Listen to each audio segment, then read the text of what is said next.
Avant de commencer, je voulais juste dire à quel point j'étais impressionnée par cette exposition virtuelle et je me faisais la réflexion de la somme de travail que ça représentait, considérable, mais aussi effectivement des profits qu'on pourrait en tirer, parce que je crois qu'il y a vraiment une mine, et merci beaucoup d'avoir mis en ligne cet outil qui est vraiment, vraiment très utile pour la connaissance de QJAS et plus globalement pour la connaissance de la science juridique. Alors, l'exercice auquel je vais avoir l'honneur de me livrer devant vous a d'abord pris la forme, assez peu académique je dois dire, d'une boutade. Contactée il y a 2 ou 3 ans, je ne sais plus très bien, enfin ça fait un moment déjà, hein, voilà, par Xavier Prévost pour participer à son beau projet sur QJAS et sa réception. Je lui ai fait part à l'époque de mes doutes sur l'expression grand juriste, même mis à distance par des guillemets. J'y voyais en effet matière à discussion, voire à objection. Et évidemment, je me suis vu proposer de travailler sur ce sujet du grand juriste par Xavier. Or, vous le savez sans doute, on ne lui résiste pas. Voilà, j'ai donc accepté cette proposition qu'il me faut à présent assumer, et je vais essayer de le faire plutôt sous forme de questionnement, parce que je n'ai pas la réponse à la question « qu'est-ce que c'est qu'un grand juriste ?», mais je vais essayer de vous proposer un certain nombre de pistes autour de cette notion. Alors, en premier lieu, me semble-t-il, parler de grand juriste procède d'une forme d'héroïsation du droit. On a eu quelques exemples tout à l'heure, qui voient dans quelques figures magistrales des créateurs, des maîtres, des instituteurs de la science juridique. Et dans ce cadre, une grande partie de la science du droit serait ainsi référée à des grands juristes qui fourniraient la pointe de leur originalité ou de leur clarté. Bien connaître le droit supposerait donc que l'on clarifiât la dimension partiellement biographique de celui-ci, d'où d'ailleurs la rédaction de répertoires prosopographiques, de dictionnaires de juristes, voire de biographies entières, si on a suffisamment d'éléments pour en assumer l'écriture. D'où aussi, et ça m'a surpris, l'abondance relative des articles et des ouvrages écrits sur la notion de grand juriste. Quand j'ai commencé à travailler là-dessus, je savais qu'il y a beaucoup de choses en fait sur cette question des grands juristes, notamment à l'époque contemporaine. Valoriser le droit, c'est donc aussi célébrer la mémoire de ces grands juristes, on l'a vu, en donnant leur nom à des rues, à des établissements d'enseignement, à des amphithéâtres, à des places publiques, en les statufiant, en les portraiturant, en les commémorant, bref, en les inscrivant dans un espace commun, celui de la mémoire ou celui de la place publique. C'est d'ailleurs en ce sens que Philippe Mallory comprend l'expression lorsqu'il écrit « Les grands juristes sont ceux du passé, ils nous ont tout ou presque tout appris, plus ils sont anciens, et plus grande est la reconnaissance que nous leur devons. » Et à ce moment-là, il évoque les signes extérieurs de cette reconnaissance, comme précisément les rues, les places, etc. Alors, ce point de vue a l'immense mérite de l'efficacité pédagogique, mais il me semble qu'il mérite tout de même d'être un petit peu nuancé.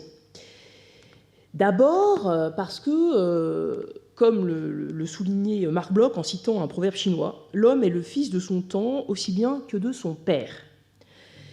Le tropisme biographique ne doit donc pas occulter pour chaque époque la circulation des idées, la vitalité des débats, la pression des forces sociales, la force des représentations culturelles ou religieuses, la réalité des situations politiques et des rapports économiques.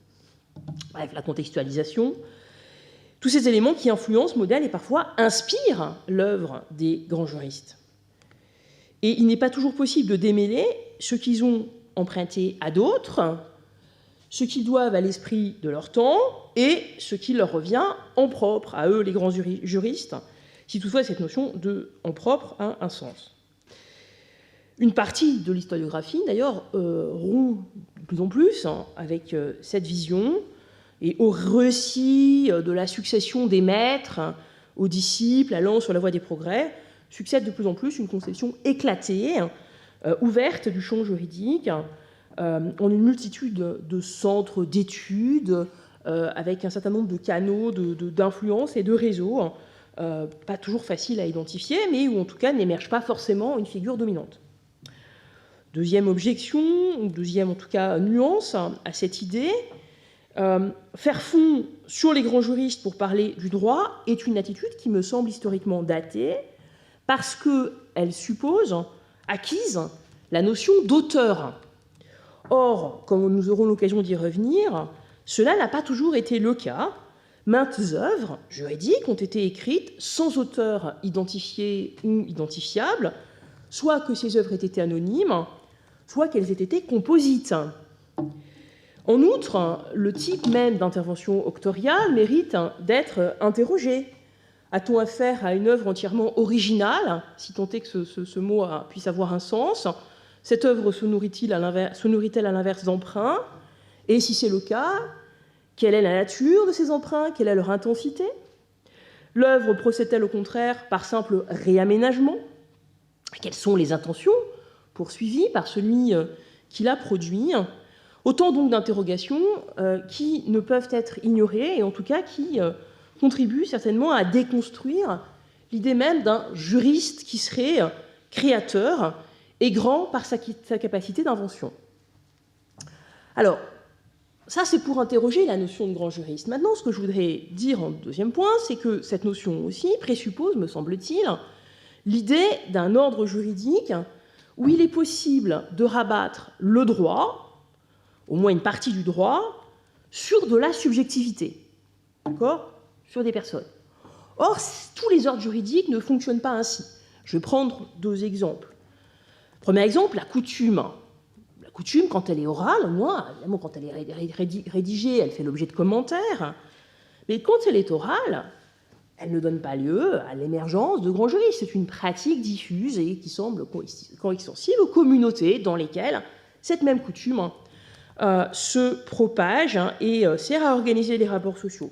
Le deuxième exemple, là je parle sous le contrôle du professeur Mantovani, ça concerne le droit romain, et en particulier sa dernière expression, c'est-à-dire le moment où la concentration des sources du droit entre les mains de l'empereur a considérablement réduit la créativité de la doctrine au bénéfice donc d'un droit qui était un droit, encore une fois, impérial, et non pas un droit fondé donc sur une interprétation de grands juristes.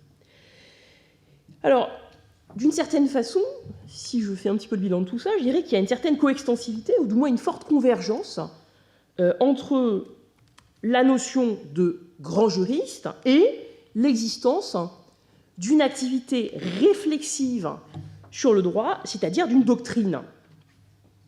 Alors bien sûr, on peut toujours trouver des variantes, mais tout de même, il me semble que cette idée d'une écriture du droit, elle-même susceptible d'une analyse critique, d'une reprise et d'une contestation, c'est un élément important, justement, pour l'émergence de cette figure. Donc, cette question des grands juristes, pour peu qu'on la prenne au sérieux, comme j'ai été aimablement invité à le faire, amène donc à déployer un certain nombre d'interrogations qui sont finalement structurantes pour le champ juridique. Des interrogations sur la nature de l'activité des juristes, on va le voir, des interrogations sur la normativité elle-même, comment ça fonctionne, sur la parole de ces grands juristes, mais aussi, de manière peut-être un peu plus inquiétante, parce que là c'est un sujet sur lequel évidemment il est très difficile de porter des réponses, sur la nature même du droit. Alors, avant de m'essayer donc à cet exercice très, très difficile, parce que je viens d'expliquer que c'est renvoyé absolument à tout ce qui constitue même le droit, je souhaite brièvement dire d'où je parle. Même s'il m'est arrivé de m'aventurer jusqu'au XVIe siècle, le cœur de mon activité scientifique, c'est le Moyen-Âge. Et ce sont les grands juristes médiévaux que je connais le moins mal. Ce sont surtout eux qui vont être au cœur de mon exposé. Alors, je suis bien sûr consciente qu'il y a quelques paradoxes à entamer un colloque consacré à la destinée posthume de Cujas, en partant de ce qu'il y a en amont même de sa propre réflexion. Mais d'une part, comme l'a montré Xavier Prévost, et comme j'aurai l'occasion d'y revenir, Cujas n'a jamais récusé les apports de ses prédécesseurs. Et d'autre part, comme je vais essayer de vous le montrer, la variété des configurations offertes au long de la longue durée médiévale est certainement de nature à alimenter la réflexion, en tout cas le questionnement, sur cette notion d'auteur et de juriste, qui sont des notions qui se sont précisément cristallisées au cœur du Moyen-Âge. Alors, selon une trajectoire qui ne prétend absolument pas à l'originalité, j'aborderai cette question du grand juriste en commençant d'abord par montrer qu'il s'agit d'une invention, l'invention d'une figure singulière, avant de m'intéresser à la canonisation de son œuvre, puisque finalement, c'est de ça qu'il s'agit, c'est-à-dire l'identification de cette œuvre, sa réception, sa lecture et éventuellement ses critiques. Donc le grand juriste, l'invention d'une figure singulière. D'une certaine façon, l'intérêt qu'il y a à partir du Moyen-Âge, c'est de s'obliger à envisager l'ensemble des processus de formation d'une autorité doctrinale à partir d'origines qui sont des origines incertaines et qui sont liées notamment, mais on va le voir pas exclusivement, à la redécouverte du droit romain. Cette émergence de la formation d'une activité doctrinale, donc cette émergence me paraît pouvoir être déployée autour de deux éléments importants. D'une part, le point d'imputation d'une réflexion à une personne, c'est l'idée qu'il y a un juriste c'est quelqu'un qui prend en charge la réflexion juridique, et d'autre part, la singularité de la réflexion juridique par rapport à d'autres champs du savoir. Ce sont donc ces deux points que je vais envisager à présent. Donc, de la trace au récit, la question de l'auteur. La question de l'auteur. Alors, la notion de grand juriste, rapportée à l'époque médiévale, bon, je vous indiquais qu'elle me paraissait être une butte témoin intéressante pour y réfléchir. Donc, cette notion pose plusieurs problèmes que je vais essayer de vous présenter en distinguant très sommairement l'appropriation des textes de droit romain de la cristallisation du droit canonique, parce qu'il me semble que les perspectives posées par ces deux processus ne sont pas exactement les mêmes. D'abord, la redécouverte des ouvrages du corpus juris s'est effectuée, comme vous le savez tous, de manière progressive et sous forme de gloses au départ, des gloses éparses, parfois signées, généralement une initiale, mais pas toujours, et des gloses pas toujours identifiables, malgré le travail d'identification, le travail d'érudition qui a été réalisé. Et donc, ces gloses traduisent finalement un effort d'élaboration juridique souterrain, au départ, difficile à assigner à un auteur unique. Je vais prendre l'exemple d'Irnerius, considéré comme un des fondateurs de la science du droit. Certaines des gloses d'attribution attribuées à Irnerius sont extrêmement discutées, et on n'est pas absolument certain que ce soit bien lui qui les ait produites. Donc, finalement, par-delà les questions d'attribution, ça pose aussi la question de savoir, cette manière de fonctionner, pose aussi la question de savoir si, finalement, une accumulation de gloses, suivant les développements du texte source, suffit à caractériser une pensée. Est-ce qu'une succession de commentaires, ça fait une pensée? C'est un vrai problème. Alors, bien sûr, une fois les méthodes d'enseignement affermies, on a vu se mettre en place un certain nombre de modes formels d'exposition de cette pensée juridique, des lectures, des sommes, des questionnaires, toute une série d'exercices académiques qui ont permis justement de mesurer la formation et le déploiement de cette pensée. Mais encore une fois, même une fois que ces modes formels d'exposition ont été réalisés, même donc après l'émergence des premières universités, des difficultés d'attribution subsistent. Prenons au hasard l'exemple du studium d'Orléans au XIIIe siècle, qui est un studium important, très créateur, très novateur, et qui a été bien étudié par Marie Bassano. Voici ce qu'elle écrit.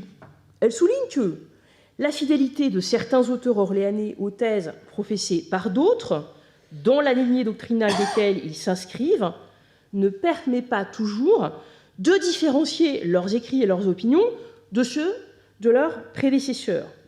Ce phénomène de reprise, de commentaires et d'enseignements déjà dispensés par un autre maître, empêche bien souvent d'attribuer avec certitude un texte ou de l'inscrire dans une chronologie. Donc même quand on a des modes d'exposition formalisés, ce n'est pas toujours facile de savoir à qui appartient la pensée qui est évoquée dans ces textes. En d'autres termes, si nous faisons le choix de lier la notion de grand juriste à celle d'auteur, au sens de créateur, nous nous trouvons devant au moins deux équations qui sont difficiles à résoudre. Première équation, l'imputation des textes subsistants à des individus précis. Deuxième équation, surtout, la singularisation de leurs pensées au regard de ceux qui les ont précédés. Or, cette question n'est pas une question anodine. Des récits biographiques plus ou moins fiables, on évoquait tout à l'heure les légendes urbaines autour de Cujas, des histoires, des anecdotes, sont indissociables des débuts de la science juridique médiévale. Pourquoi ? Parce que dans l'esprit de ceux qui les rapportent, comme de ceux qui les consomment, ces histoires, le droit est toujours référé à un auteur. La science juridique se déploie comme un dialogue ininterrompu, une chaîne d'autorité, mais aussi un rapport de filiation intellectuelle de maître à disciple. Et ça, c'est quelque chose d'important parce que, on y reviendra, mais le droit ne procède pas tellement par accumulation de connaissances techniques, mais par discussion d'opinions émises par des juristes. Donc l'assignation biographique, ce n'est pas quelque chose de négligeable, ce n'est pas quelque chose de marginal, ça fait partie prenante de ce processus de construction du droit. Alors, pour les canonistes, la question est un peu différente, tout simplement parce que, pour eux, en tout cas jusqu'à la rupture opérée au XIIIe siècle, on y reviendra, il s'agit fondamentalement non pas de découvrir un nouvel horizon qui serait l'horizon du droit romain, mais d'ordonner des contenus préexistants. Il y a une continuité textuelle chez les canonistes qui n'existe pas pour le droit romain. Alors, par exemple, il a été noté qu'entre 1050 et 1150, l'un des supports essentiels de cette mise en ordre, ce sont les collections canoniques. Les collections canoniques, c'est vraiment ce qui permet justement d'ordonner l'ensemble des règles au cours du temps. Et ces collections canoniques, à partir du XIe siècle, elles vont connaître une véritable explosion, un développement considérable, mais beaucoup restent anonymes. On ne sait pas toujours qui les a écrites, et certaines sont même complètement dépourvues de titre. Et ce qui est tout à fait intéressant, c'est que dans ces recueils, leur succès ne vient pas de l'auteur, quand il est connu, nom de l'auteur, mais finalement, leur succès vient des autorités que ces collections contiennent. Je cite ici ce qu'écrit Gérard Jonanengo. « Avant Gratien, jamais on ne renvoie à un canon en citant la collection d'où il est tiré, la collection d'un tel ou d'un tel, mais on indique toujours soigneusement l'auteur, un pape ou un père de l'Église, ou l'origine, par exemple le concile du canon qui est cité. Et ce sont ces textes qui confèrent l'autorité à la collection. Donc on a des collections qui sont une mise en ordre du droit, mais qui finalement tirent leur autorité des contenus de la collection elle-même. Et pourtant, le travail qui est effectué dans ces collections canoniques, c'est un vrai travail de juriste. Il ne faut pas se dire simplement les collections, c'est un rassemblement de textes, et il n'y a pas d'apport, c'est juste une collection comme on ferait une collection de timbres. Évidemment, il n'y a pas vraiment de pensée derrière. Pourquoi ? Parce que ces collections, finalement, ordonnent un donné normatif en faisant le choix de sélections qui sont signifiantes dans la masse des textes disponibles. D'accord ? Et donc, le matériau que ces collections délivrent, c'est un matériau qui est déjà réfléchi, déjà pensé, et qui doit permettre ensuite au lecteur de produire ensuite sa propre, éventuellement, interprétation. Donc, dans le cadre de ces collections canoniques, il existe bien une créativité juridique, mais une créativité juridique qui est en quelque sorte antécédente, ou en tout cas extérieure, à l'émergence de la notion d'auteur ou de la notion même de juriste. Donc il y a du droit, il y a de la pensée juridique, mais il n'y a pas forcément des juristes en tant que tels. Et encore une fois, cette créativité, elle peut être saisie et identifiée dans les textes. Reste à se demander ce que sont ces textes et en quoi leur interprétation signale la naissance d'une science juridique. Du texte à son enseignement, la singularité d'une discipline. Alors, il est toujours difficile de définir ce qu'est le droit. En général, on s'accorde pour considérer que le droit est distinct des autres champs du savoir. On parle de singularité, on parle d'autonomie, on parle parfois d'autopoïèse, on dit que ce n'est pas une science sociale. Enfin, il y a tout un discours qui insiste sur l'autonomie du droit, sur l'indépendance du droit à l'égard des autres sphères de la connaissance humaine. Alors, plus précisément, ce qui semble être au cœur de cette singularité, c'est la centralité et le formalisme du texte, qui encore une fois, qui est un texte particulier, qui produit un certain nombre d'effets sur le réel et dont l'enseignement, donc, encore une fois, fait l'objet d'un certain nombre de normes formelles. Alors, je vais citer ici des bons auteurs, dans une perspective, je dirais, empruntée à Pierre Legendre. Alain Supiot, par exemple, fait ce constat, je cite, en première approche, « La recherche en droit ne diffère pas sensiblement des autres activités de recherche. Il s'agit toujours de colliger, de décrire, d'ordonner, d'interpréter, d'expliquer rationnellement les données empiriques. La singularité vient de la nature de ces données qui sont des règles et des jugements fixés dans des écrits. Ces données ne constituent pas une collection de choses inertes, mais bien plutôt, comme le suggère l'image des sources du droit, un flux vivant et ininterrompu de textes faisant autorité. Le grand juriste, c'est donc celui qui, mieux qu'un autre, maîtrise les codes de lecture des textes normatifs et juridictionnels, qui est capable d'en développer une interprétation convaincante et de transmettre son savoir aux générations suivantes. Le grand juriste, c'est un lecteur. Le grand juriste, c'est un commentateur et c'est un écrivain. Dans une sorte de mouvement perpétuel qui se nourrit du texte pour y retourner, mouvement perpétuel qui n'obéit pas à une logique ou à une esthétique de la liberté et de l'originalité, mais qui répond, comme je le disais tout à l'heure, à un formalisme, à des modèles rhétoriques. Pourquoi ? Parce que ces modèles rhétoriques renvoient en amont à un apprentissage standardisé, celui du droit, et en aval à une promesse d'effectivité, puisque le droit est censé, encore une fois, produire des effets. D'où, une fois encore, l'intérêt de faire le détour par le Moyen-Âge, puisque, précisément, une partie de l'époque médiévale a existé, si je puis dire, une partie de la transmission de la science juridique médiévale s'est faite avant la standardisation académique.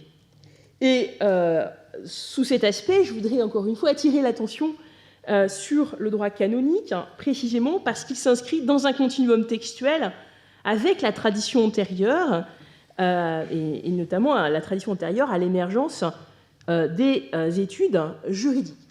Or, on est assez mal renseigné sur les premières écoles.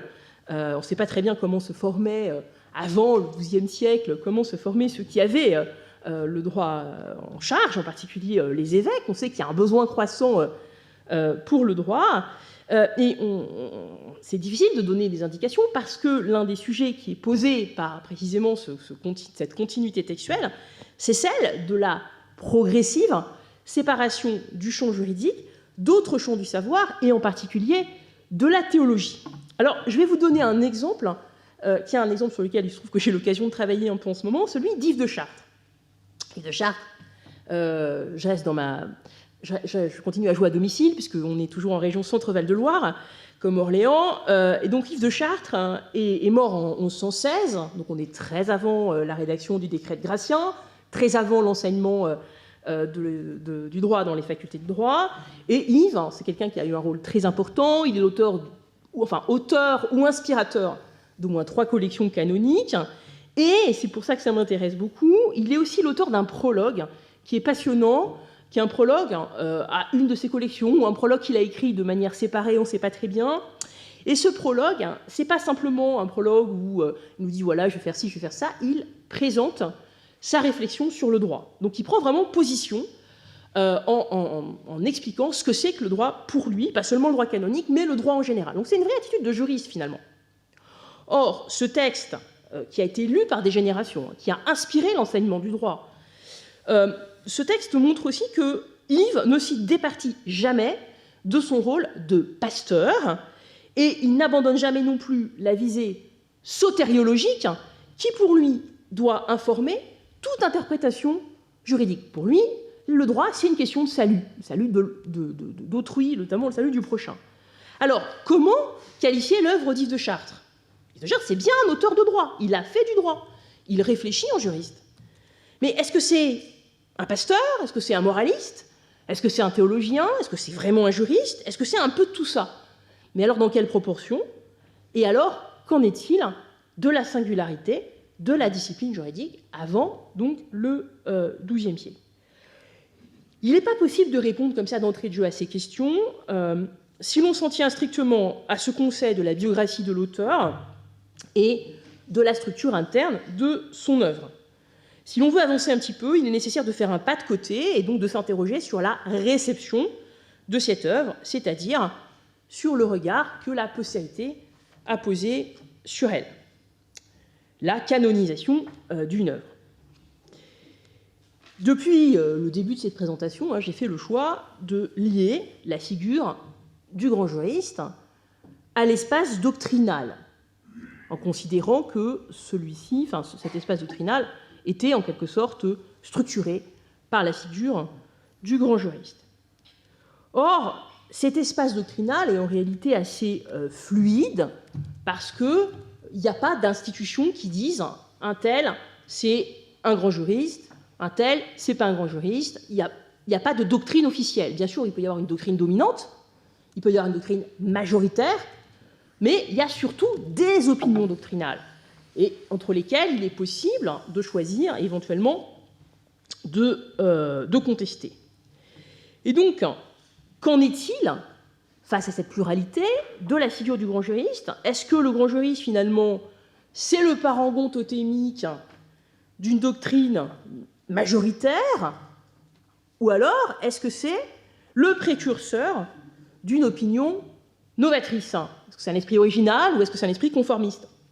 Alors, pour se nourrir ce questionnement, je pense qu'on pourrait d'abord se pencher sur les conditions de transmission de la doctrine, avant, à la fin, en conclusion, d'évoquer sa canonisation. Transmission et réception. La question du devenir d'une œuvre dépend d'un très grand nombre de facteurs, surtout pour les hautes époques, un très grand nombre de facteurs dont la variabilité relativise en quelque sorte ce que la figure du grand juriste peut avoir d'écrasant et d'apparemment nécessaire. Si l'on considère en effet qu'un grand juriste, c'est d'abord et avant tout celui dont le travail a rencontré la lecture et l'adhésion du public, on conviendra que cette rencontre avec un public est toujours conditionnée par des facteurs en partie extérieurs à l'œuvre elle-même. Alors, l'amplitude, encore une fois, de cette réception, elle peut évidemment produire la qualité, mais elle provient aussi, par exemple, de l'acceptabilité sociale de l'œuvre, mais aussi des conditions matérielles de sa diffusion, et encore une fois, cela vaut surtout pour des époques anciennes. Alors, ça revient donc à se demander si le producteur d'une œuvre brillante, mais inconnue, dont il ne resterait qu'un manuscrit, par exemple, peut être qualifié de grand juriste, au même titre qu'un auteur qui serait moins créatif, mais dont les travaux ont été commentés, célébrés, repris et ont alimenté à leur tour de nouvelles productions. D'une certaine façon, la réponse à cette question dépend de la représentation que l'on se fait du droit. Soit c'est une création de l'esprit, valant finalement en tant que tel par sa science, sa cohérence interne, ou alors, on peut dire que le droit c'est une production sociale qui est appelée à exercer une certaine influence sur la réalité.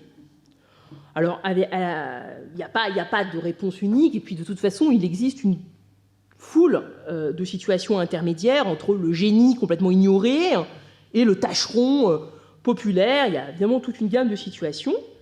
Et puis, ce que je voudrais dire aussi, c'est que la diffusion de l'œuvre, par-delà les aléas que j'ai évoqués et le fait qu'elle est plus ou moins acceptée socialement, elle peut aussi être liée en partie à l'auteur lui-même. C'est-à-dire que l'auteur peut préempter en quelque sorte la postérité.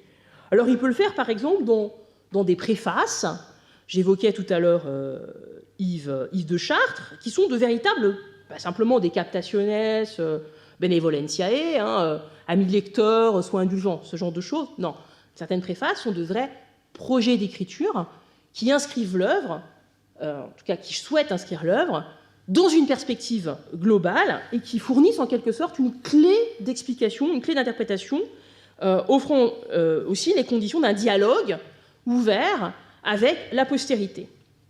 Et d'une certaine façon, cette conception polyphonique du savoir, comme instituant le grand juriste comme un organisateur, un ordonnateur des opinions, et se retrouve absolument dans toutes les œuvres du droit savant. Et à cet égard, d'ailleurs, je crois qu'on a évoqué tout à l'heure la question de la polémique. La polémique, ça a été aussi un lieu décisif de l'émergence des figures d'autorité, de l'émergence des grands juristes. Je voudrais juste un exemple, en passant sans m'y appesantir. Le Moyen-Âge a vu la rédaction de collections de dissensiones dominorum, les controverses entre les maîtres, qui sont des espèces de recueils, de collections assignées à des grands auteurs. Alors souvent, c'est des collections qui datent du XIIe siècle, ce qu'on appelle les 4 docteurs, et parmi eux en particulier Bulgarus et Martinus, qu'on présente toujours comme étant opposés, mais c'est aussi une façon, la polémique, c'est aussi une façon donc, de faire advenir cette figure d'un auteur. Enfin, par-delà les interventions des auteurs eux-mêmes, soit dans leur préface, soit par le biais de polémiques, je ne peux pas ne pas mentionner, bien sûr, la question qui est celle du devenir purement matériel des œuvres elles-mêmes, c'est-à-dire la circulation des manuscrits, leurs copies, éventuellement leurs pertes, leur altération, les interpolations, les marques d'usage sur les manuscrits qui montrent qu'on y est retourné de manière ponctuelle, de manière continue pendant des siècles. Tout ça fait qu'on a un certain nombre d'indices qui prouvent que le manuscrit est vivant et continue de fonctionner. J'aurais voulu évoquer, mais je ne veux pas monopoliser la parole trop longtemps, également un processus qui me fascine beaucoup, qui est la traduction en français d'œuvres savantes latines écrites en latin. Et c'est un processus qui a aussi touché le droit savant. Donc il y a des auteurs de droit savant, je pense en particulier à Tancrède, un canoniste, et à Azon, un spécialiste droit romain, qui ont été traduits en français au XIIIe siècle, ce qui montre bien qu'il y a un intérêt probablement extra-académique pour les œuvres des juristes savants chez un public laïque, lettré, mais pas latiniste. Donc tout ça, c'est des éléments qui montrent qu'il y a une transmission qui se fait de ces œuvres juridiques. Le dernier point, et ma conclusion, ça sera autour de la question de l'autorité et de la légitimité. Peut-être en commençant par la fin, c'est-à-dire en commençant par ce qui nous a été montré tout à l'heure, l'imprimerie. La question de l'imprimerie qui est une question importante, notamment pour les médiévaux, parce que l'imprimerie a incontestablement marqué une rupture dans cette histoire. Une rupture considérable dans l'accès à la ressource matérielle, en retenant certaines œuvres antécédentes et en excluant d'autres sur des critères qui ne sont pas toujours des critères évidemment scientifiques, mais qui sont des critères qui peuvent être éventuellement des critères de rentabilité commerciale, voilà, ou de goût personnel de l'éditeur. Donc il est résulté de ces choix des sélections qui ont pesé durablement sur notre vision des productions doctrinales médiévales, resserrant ou réservant souvent l'aura des grands juristes à ceux qui ont été édités, et mettant dans l'ombre, plongeant dans l'ombre, un certain nombre d'entre eux qui pourtant avaient connu une bonne diffusion aux époques antérieures, mais qui n'ont pas été repris par l'imprimerie. Donc l'imprimerie a été un élément de canonisation incontestablement de cette doctrine juridique. Et puis, bien sûr, la construction d'un canon des œuvres, et des œuvres les plus importantes, elle a été le fruit de la doctrine elle-même. Comme on sait, le travail de rassemblement, d'organisation des commentaires a donné naissance à une série de gloses ordinaires, pas seulement en droit romain, hein, en droit canonique également, dont la plus connue, c'est l'œuvre d'Acurse, donc la Grande Glose, qui est un travail de récapitulation qui a été vraiment le point d'orgue et le passage de relais entre l'époque médiévale et les époques ultérieures. Mais ce que je voudrais dire, c'est que ce travail de canonisation, ce n'est pas un travail de fermeture. Malgré leur prestige, les interventions d'Acurse, dans la mesure où elles constituent elles-mêmes des interventions doctrinales, donc ces interventions conservent toujours une dimension herméneutique, c'est-à-dire propositionnelle et, somme toute, critiquable. Bien sûr que la Grande Glose occupe une position surplombante, bien sûr que le prestige d'Acurse a assuré à sa glose une fonction normative de son travail, mais cette fonction normative n'a jamais été absolutisée. Ça reste un répertoire de ressources textuelles, certes ordonnées, certes hiérarchisées, mais relativement ouvert. Comme preuve, précisément, l'utilisation, comme l'a très bien montré Xavier Prévost, de Jacques Cujas lui-même à l'égard de la Grande Glose. Je cite les bons auteurs, là encore, Xavier. Celui qui parcourt les œuvres de Cujas est nécessairement frappé par le nombre d'occurrences que connaît la Grande Glose. Accurse est censé être cité, tout particulièrement dans les cours du maître de Bourges. Merci d'avoir parlé du maître de Bourges. Le travail des premiers exégètes du corpus juris civilis semble constituer un outil de réflexion indispensable sur lequel il apparaît nécessaire de prendre position, que ce soit pour le confirmer ou l'invalider. Alors, dernier élément, et je conclus, pour dire que ce travail de canonisation, ce travail de légitimation, ce travail de renforcement de l'autorité des juristes, par leur écriture, a aussi eu un prolongement dans leur activité, en particulier dans leur activité de consultation.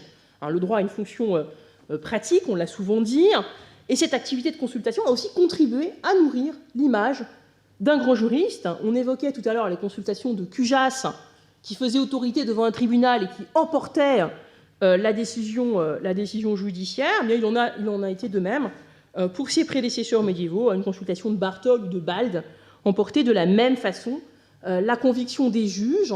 Et d'ailleurs, ces consultations ont fait l'objet de maintes recueils, de concilia, donc, qui nous permettent d'en garder la mémoire. Donc ce mouvement constant de la réflexion à la consultation, puis de la consultation à l'action, rappelle aussi, s'il en était besoin, la part importante prise par de nombreux juristes, et sans doute par les plus grands d'entre eux, dans le débat public, comme dans la conduite des affaires communes. Dans le meilleur des cas, reconnu par ses pairs, crédité d'une opinion qualifiée, expert auprès des tribunaux et des gouvernements, le grand juriste conjuguait l'aura de la science, le prestige de l'influence et les avantages du pouvoir. Une situation somme toute confortable qui lui valut parfois les honneurs de l'espace public, on y revient, un anoblissement, et on pouvait devenir noble après l'exercice, je crois, de 25 années de professorat en droit. Je regrette que cette coutume ait été abandonnée.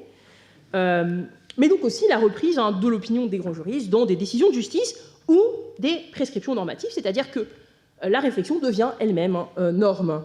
Entre le savoir et la norme, entre la littérature juridique, aussi, toujours, entre la libre discussion des opinions et l'institution d'une autorité incontestable.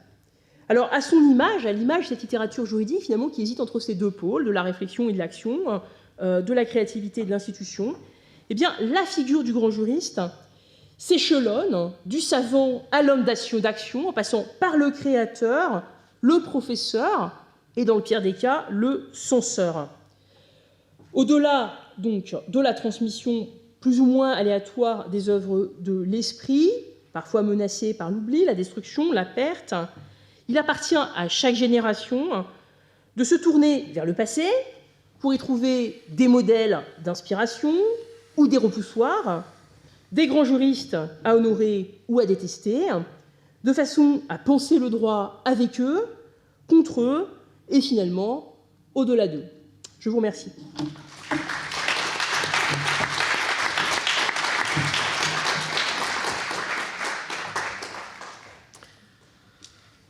Merci beaucoup pour cette introduction conceptuelle à ce colloque. Donc, vous avez votre exposé a été très riche, et donc il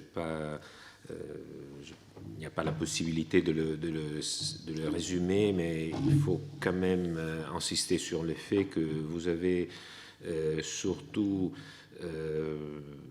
porté votre attention sur deux difficultés à la fois et deux points autour desquels la notion se forme, c'est-à-dire d'une part la notion d'auteur, et qui pose certaines difficultés, mais qui justifie au fond la naissance de la figure du grand juriste, parce que c'est à travers une discussion d'opinion que le droit procède. Deuxième axe, l'idée d'un ordre juridique qui se propage à travers une subjectivité. Donc c'est toute la question de la autopoïèse que vous avez évoquée, et du rôle du juriste dans la formation de ce savoir.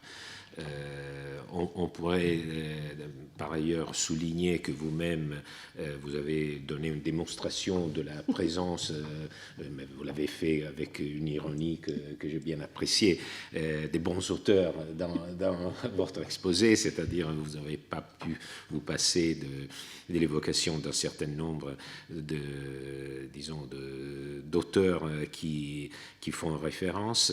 J'ai vraiment beaucoup de questions à vous poser, surtout du point de vue de l'historien du droit romain que je suis.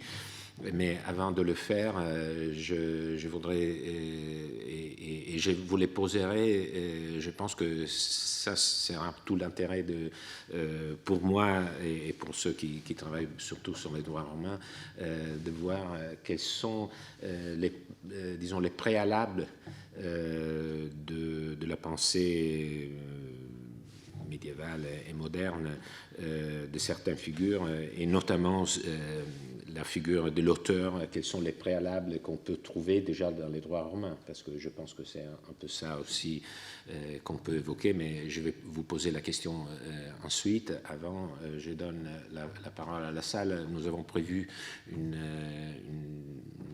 la possibilité d'une discussion après chaque intervention. Le fait que nous avons un orateur à moins ce matin nous donne la possibilité d'avoir une discussion un peu plus large, et je suis sûr qu'il y aura beaucoup de questions et surtout qu'il y aura des réponses très intéressantes.